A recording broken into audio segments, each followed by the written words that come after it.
இப்போ இந்த விஷயத்தை பொறுத்த வரைக்கும் அமெரிக்கா இது ஒரு அவமானகரமானது, விரைவில் ஒரு 2 நாடுகளும் சுமூக தீர்வுக்கு வருவாங்க அப்படின்னு சொல்றதாக ட்ரம்ப் சொல்றாரு.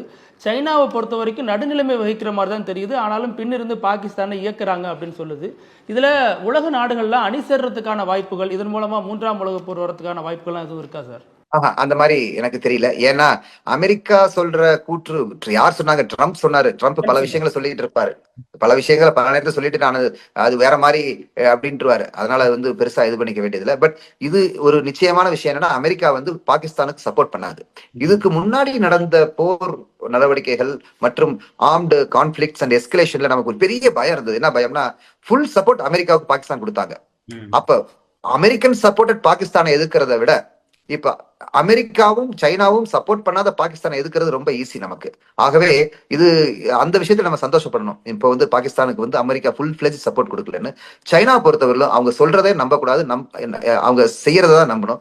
அவங்க நிறைய ராணுவ தளவாடங்கள் கொடுத்திருக்கிறாங்க. அந்த ராணுவ தளவாடங்களை பாகிஸ்தான் யூஸ் படுத்திட்டு இருக்குது. So active collusion of China அது இருக்கும். அதை நம்ம தவிர்க்க முடியாது. மற்றபடி சைனா நடுநிலையா செயல்படுவாங்கிறது ஒரு கண் துடைப்பு. ஒரு டிப்ளமேட்டிக்கலி ஒரு கரெக்டான ஒரு approach to international relations and politics. But otherwise they will support Pakistan on this issue.